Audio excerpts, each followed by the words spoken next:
I'm Mary Ashley Badgett with Carolina Kids News, and I'm here with Michael Maxwell from Children's Home Society of North Carolina, and I want to thank you for joining us here today. Thanks. So tell me, how many children are available for adoption in North Carolina? Well, there are about 3,000 children available for adoption in North Carolina, and the Children's Home Society of North Carolina is committed to finding safe, permanent, and loving homes for all those children. Now, what percentage of those children are infants? Because many people like to adopt newborns. Well, in the foster care system and the children that I actually recruit for, they're all ages and all races, but generally not infants. Okay.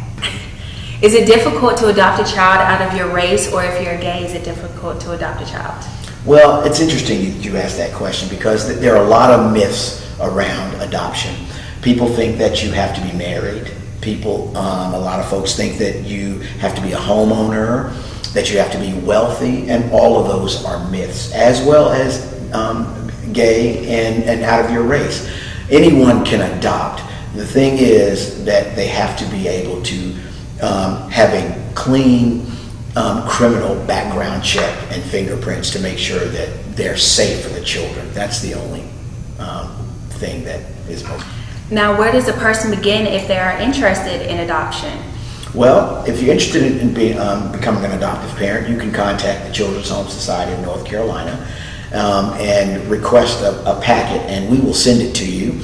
And once the family fills that packet out, they send it back to the Children's Home Society, and a social worker will be assigned to you in your area to come out and speak with you about the adoption process.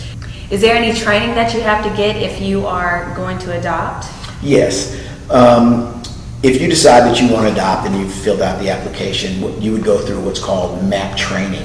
And it's comprehensive training, and it teaches you all about how to work with the children that are in the foster care system and children in general. It teaches you different techniques on how to approach certain problems.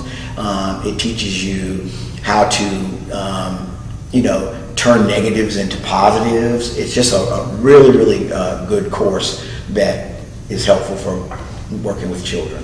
What happens after training? After the MAP training, a social worker will do what's called a home study or a pre-placement assessment.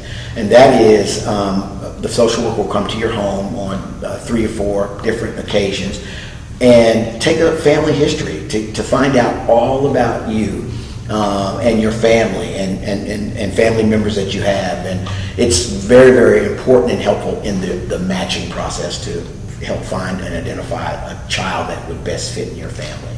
Now, will the family be able to meet the child before the child moves in? Absolutely.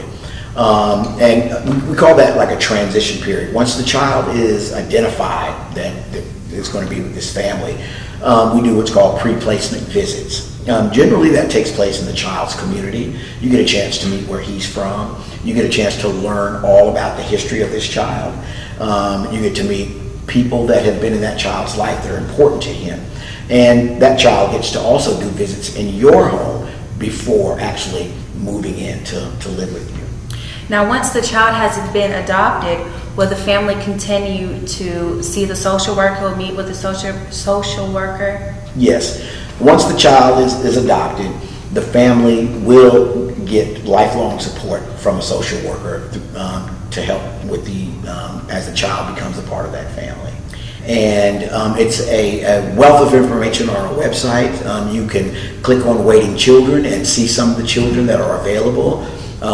We have what's called Adoption Chronicles on the website, where you can actually click on and see the children talking about themselves and advocating for themselves. And it's a really, really interesting thing, and it helps you go meet the kids.